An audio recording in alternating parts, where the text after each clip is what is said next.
వందనాలమ్మా. వందనాలమ్మా. ఏంటి ఇలా వచ్చావు? నీ గురించి అందరూ చాలా గొప్పగా చెప్పుకుంటున్నారమ్మా. ఏమని? నువ్వు నీ తల్లి బాధ్యత చాలా చక్కగా నిర్వహించావమ్మా. అవునా? అదంతా దేవుని దయ. ఎలా పెంచావో నాకు వినాలనుంది. చెప్పవా అమ్మా? చెప్తానమ్మా, ఖచ్చితంగా చెప్తా. అలా కూర్చో.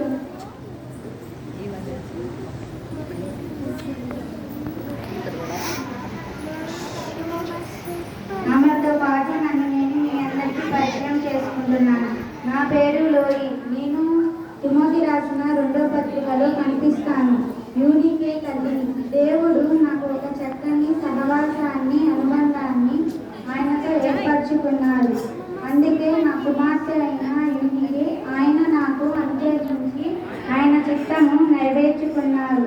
ఒక తల్లిగా ఎలా ఆ బిడ్డను ఎలా పెంచాలో నాకు నేర్పించారు.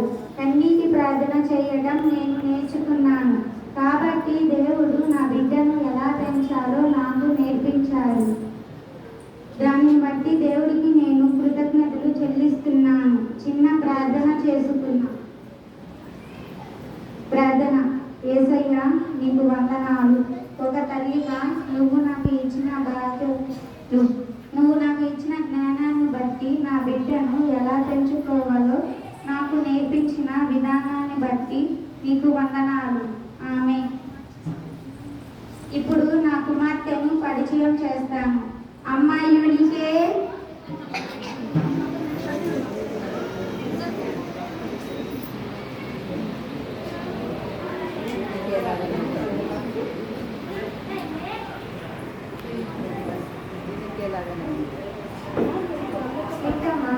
ఈమె నా కుమార్తె యూనికే. మీ అందరికీ వందనాలు. నా పేరు యూనికే. నేను ముందుగా నా తల్లి చెప్పినట్లు లోయి కుమార్తెను.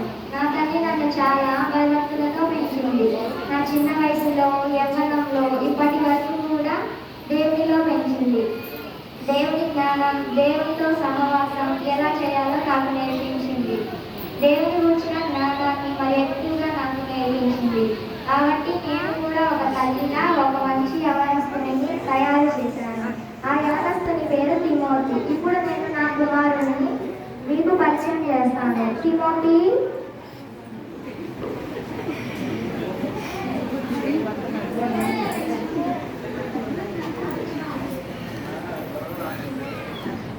విన్నమ్మా, ఇతడే నా కుమారుడు తిమోతి. నేను దేవుని కొరకు పెంచిన కుమారుడు.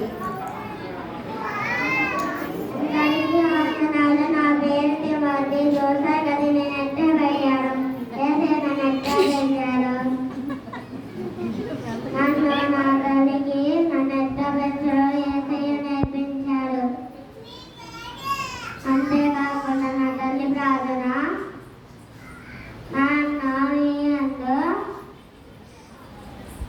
ఇలా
కుటుంబం దేవుని దృష్టిలో